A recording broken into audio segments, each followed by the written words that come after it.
Hello साथीहरू सम्पूर्णमा नमस्कार। म पुष्पा तामाङ, हजुरहरूको यसो ब्लगर।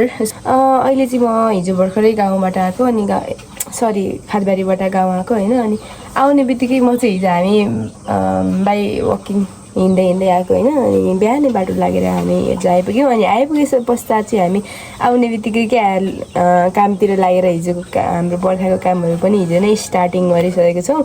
अनि अहिले बिहान पनि अब खाजा खाएर म चाहिँ फेरि खाएर चाहिँ मुख धुने मान्छे हो क्या।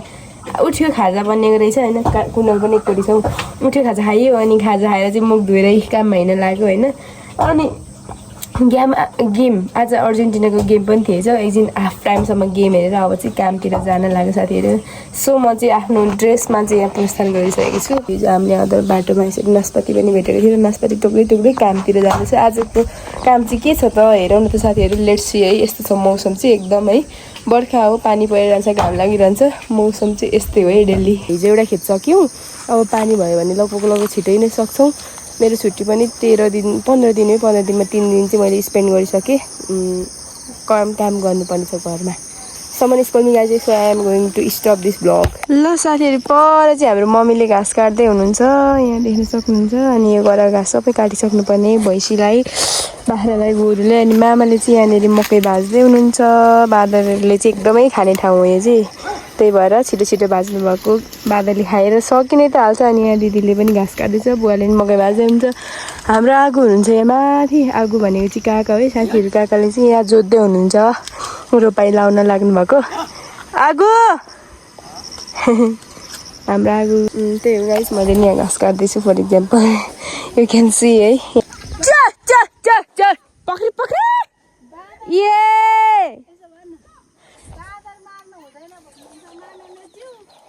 बाँदर मार्नु हुँदैन भन्नुहुन्छ माननीय आशिकाज्यू। हाम्रो गाउँमा लु बाँदर हिजो रोपेको पखे तँलाई फुक्कर किरिया।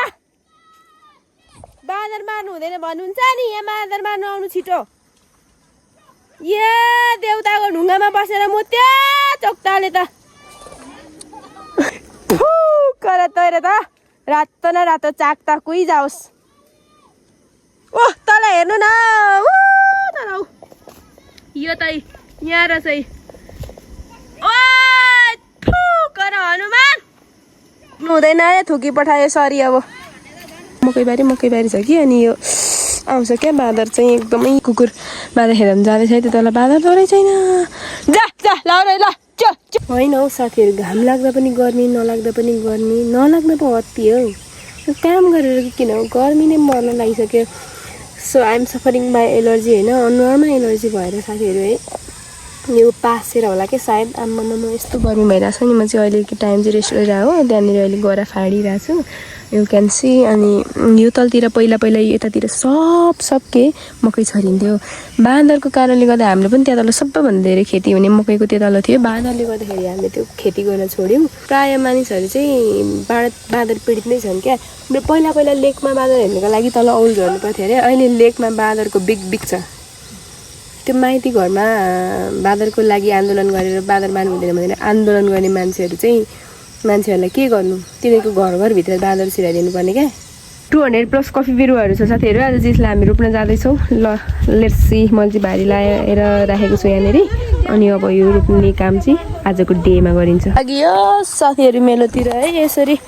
अब बर्खाको दिनमा पनि यस्तो कामहरू गर्नुपर्छ। खेतीपाती कहिले उठाउनु होला है। यहाँ बाटो खोलिदिएर पानी परेर अब यसपालि साउनमा चाहिँ वर्षा हुने सम्भावना एकदमै कम छ अरे। कसरी खेती उठाउनु होला भनेर सोच्दैछु क्या। म चाहिँ छुट्टी थोरै भएर होला क्या सायद। छोटै भएर होला। एक दिन बित्यो भने यति दिन बित्यो, अब यति दिन बाँकी छ, यति दिन बित्यो, अब यति दिन बाँकी छ भन्ने कुरा चाहिँ सोचिरहँदो रहेछ क्या। छुट्टी थोरै भएर होला। अब महिना दिन जस्तो भएको भए चाहिँ त्यस्तो हुन्थेन होला होइन। आची जाँदा पानी पस्यो त्यो गाई चाहिँ। र अहिले चाहिँ हामी यहाँनिर खाडल खन्दैछौँ कफी रोप्नको लागि भनेर। मल प्लस माटो अलिक मल काँचो भएकोले हामी चाहिँ मजाले मिक्स गरेर हाल्दैछौँ। सो गाइस खन्ने रोप्ने कार्यक्रम जारी छ। यहाँ चाहिँ देख्न सक्नुहुन्छ हाम्रो सयपत्री फुलको बिरुवा रोपेर रहेछ दिदीले। अनि अब चाहिँ मैले यो बिरुवा रोप्न जाँदैछु टक्क लाएर। यो हिजो रोपेको गावा हो अनि प्लस मैले चाहिँ यहाँनिर आज रोपेको कफी फ्रिक्वेन्सी गाइस। त्योहरू सके पश्चात फेरि पनि लिन जाँदैछु साथीहरू। त्योभन्दा अगाडि चाहिँ मैले यो घरमा लानुपर्ने हुन्छ गाई बाख्रालाई खोले पकाउनको लागि माने। यो भित्र हामीले यो रोपेको भिडियो पनि मैले अवश्य हजुरहरूलाई बनाएर देखाएको थिएँ। यो चाहिँ हो लङ्के पिँडालुको बोट। यसको पिँडालु यसको फल चाहिँ धेरै नै मिठो हुन्छ, धेरै नै सबैभन्दा मिठो आई थिङ्क त्यही होला भन्छु क्या म चाहिँ, भन्छन् सबैले है। ठुलो पनि हुन्छ यो, यसलाई मुसाहरू दुम्सीहरूले चाहिँ खेद्दो पनि गर्छ क्या यसलाई चाहिँ। अनि गाइस यसरी धमाधम्मल बोक्ने कार्य हुँदैछ है। यहाँ देख्न सक्नुहुन्छ मल, गोरुको भैँसीको मल चाहिँ कच्चा ल्याउनु गएको कच्चै बिर्सेर आएछु। अब यो केले काट्ने यो चाहिँ, हे भगवान्। अलरेडी हाम्रो चाहिँ यहाँ सुन्तला र कागतीको एउटा के भन्नु बगान के भन्नु यसलाई बारी छ होइन।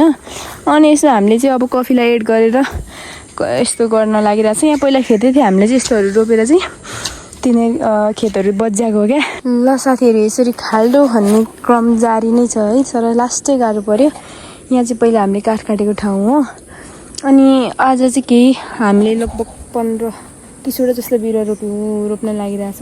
100 भन्दा धेरै बिरुवाहरू रोप्न बाँकी नै छ। त्यो कहाँ रोप्ने भन्ने कुरा पत्तै पाएको छैन, किनभने यहाँ ठाउँहरू अलिक बाक्लो भइरहेछ क्या। यो बर्खामा अब कफी रोप्ने कि खेती गर्ने त ठुलो प्रश्नको चिन्ह खडा हुन्छ यहाँ। अन्त्य गर्दै हामी चाहिँ घरतिर लाग्यो। त्यही माथि म अघि नै माथि पुगेको मान्छे फोन बिर्सिएर चाहिँ म झरेको। बिर्सने बानी किन होला है साथीहरू, बिर्सिएको यति धेरै नि साथीहरू। म जे गर्छु बिर्सन्छु। त्यो मानसिक कुरा पनि बिर्सन्छु, शारीरिक कुराहरू मतलब हातमा कहिले केही भयो भने त्यो कुराहरू छोड्छु होइन।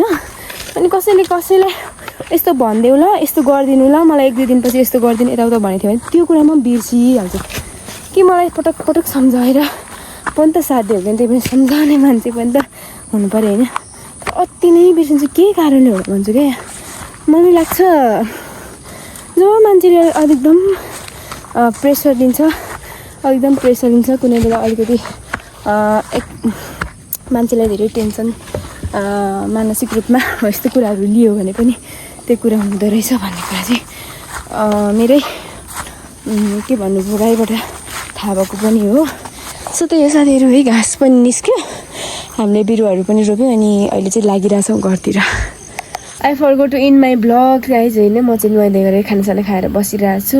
आजको लागि चाहिँ यति नै भन्दै फेरि पनि नयाँ ब्लग लिएर आउँछु साथीहरू अर्को दिन। आजको लागि बाई बाई।